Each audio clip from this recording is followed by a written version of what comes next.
Hey, what's up guys? Welcome to another video. Due to lockdown, we've had to record this a bit differently to usual. But in this video, we're going to be talking about the elephant in the room, A2 milk. It's been a crazy week in the stock market with red all across the board, but A2 milk has taken the biggest hit due to its recent half-year results. So, we will be going through this report, giving you our take on the good and bad points, and whether these points are short-term or long-term, and if we are buying A2 milk based on these points. Given that they've achieved their half-year guidance figure, the question is, why has the stock crashed like there's no tomorrow? So, in the first half of FY21, A2 Milk's revenue dropped 16% to 677 million, just like how the previous guidance had guided to be around 670 million.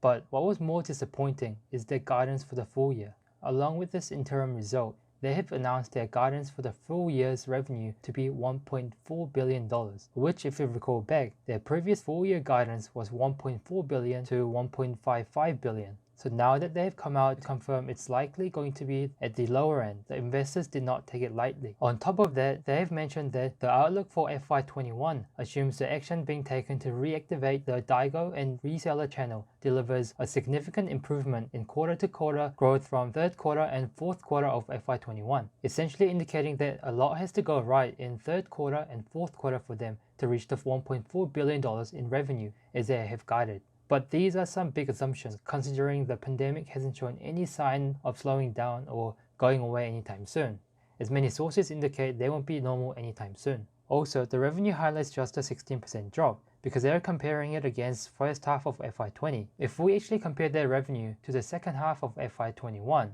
it is actually a 27% decline from 925 million. And if we dig a little deeper into just their infant nutrition, we can see that they dropped significantly to 2019 revenue level. As you can see in this graph, the China label revenue did not go into decline, but ANZ and cross-border e-commerce segment took a really big hit. In terms of the US segment, A2 Milk's interim report summary has praised their US performance by saying changes in USA execution approach resulted in revenue growth of 22%, higher average velocities in key stores, distribution increasing to 22,000 stores, and an improvement in EBITDA. However, if we again check this against second half of FY20, the revenue actually decreased. And then they have also said the company is expecting, however, net revenue in the second half to be lower than the first half as it further increases trade spend. So if the second half revenue is lower, we may actually see close to no growth for the full year result. Having said this, they did significantly improve their EBITDA, which we will talk about later.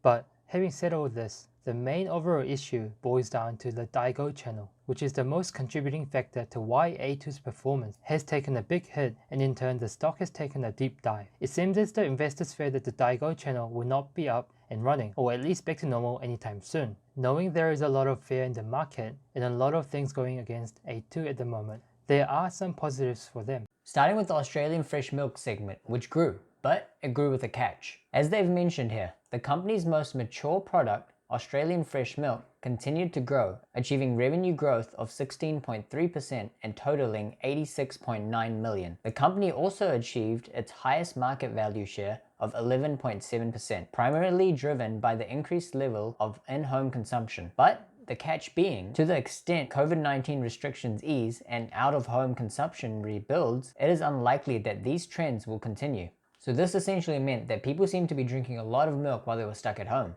which is why they saw an increase in sales for liquid milk. But as lockdowns and restrictions ease, they expect that these levels of sales will not continue. So this can be interpreted as good or bad. Good that they saw growth, and bad because they mentioned that this increase will most likely not continue on, indicating no or minimal growth in the Australian fresh milk segment. Okay, so now moving on to the US side of things. Although A2 didn't technically increase their sales and only increased in comparison to last period, their EBITDA loss showed great improvements. As you can see in this chart, they had EBITDA loss decrease significantly from $30 million loss in the first half of FY20 to $11.6 million loss in the first half of FY21, while showing an increase in revenue from 28 million to 34.2 million. So this shows that they're spending less and less to generate the same, if not more revenue, which indicates that the brand is starting to be established over in the US. Additionally, China liquid milk sales grew by 107% to 3.7 million. Although not as significant, it's just something to note.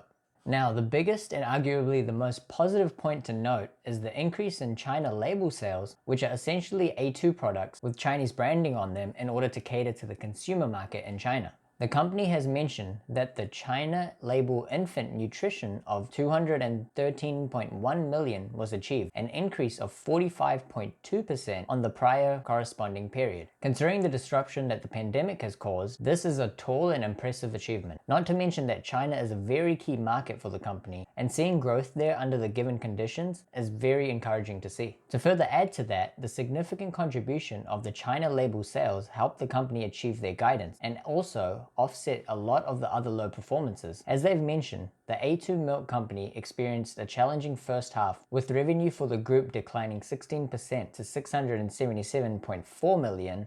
This was partially offset by another period of strong growth in China label infant nutritional products, with sales of 213.1 million, an increase of 45.2%. So I guess you could say, or it is fair to say, that if the other segments were normal or were not impacted by the pandemic, A2 would have seen a decent growth in revenue overall. So as a result of the last few negative revisions of guidance, it has caused fear in the market, and A2's share price has dropped below late 2018 levels. Their share price has dropped a lot, but whether to take advantage of this drop or not really depends on whether you believe the main reason for the drop, which is the heavily impacted daigou channel, is a long-term change or a short-term change.